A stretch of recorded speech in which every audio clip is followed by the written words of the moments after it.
matters so much. Because again, do you not want to hear, read 25? I want you to read Jesus' words yourself as we wrap up. Listen to Matthew 25:23. Read it for yourself. And he will tell, this is what Jesus will say to some. The scary part is I think he's going to say it to less than the others. I think more people are going to hear, get away from me, I never knew you, because he said, many follow the road to destruction, few find the road to life. So I pray that all of you listen to Jesus' words today. His master said to him, well done. This was a parable of Jesus talking about the future. Well done, good and faithful servant. You were faithful over a few things, and I will put you in charge of many things. And share now your master's joy.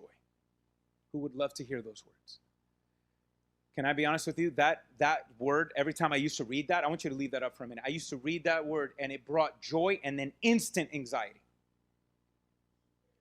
Instant anxiety.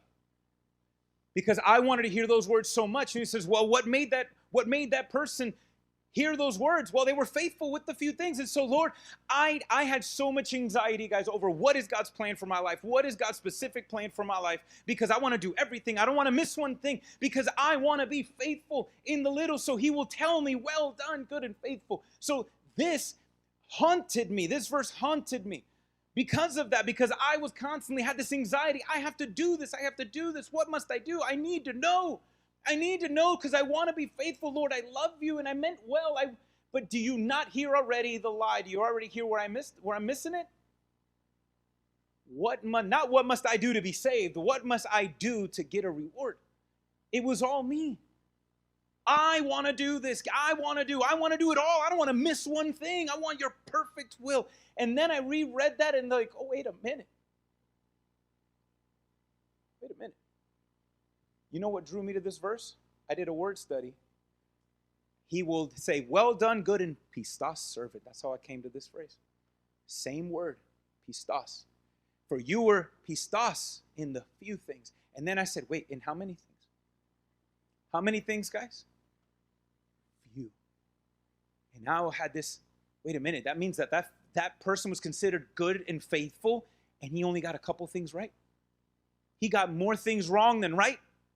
And what is God going to give him? And I will put you in much of many. I'm like, wait, what? He got a few things right, and you're going to give him all of this and put him in charge. That sounds like grace. That sounds like grace. This servant is going to get something he doesn't deserve. He got a few things right, and he's going to be put in charge of so much, and he gets to share in the master's joy for eternity, and all he did was what? A few things. And then I said, but what made him good and faithful? Well, he was good and faithful. Servant. Meaning he surrendered and submitted himself to Christ as his Lord and Master. Which means, and then how can he be a servant? Because this servant was first a sinner. But how can sinners be made good? Only, not by what our actions, but what Christ can do. Guys, any one of us who will ever hear the words, well done, good and faithful, it's because God did a good work in you because he is faithful.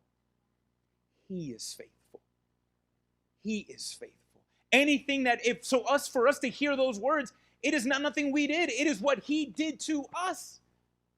But that he still will give us so much that we don't deserve. Why? Because his word is faithful, because he is pistos. He is faithful.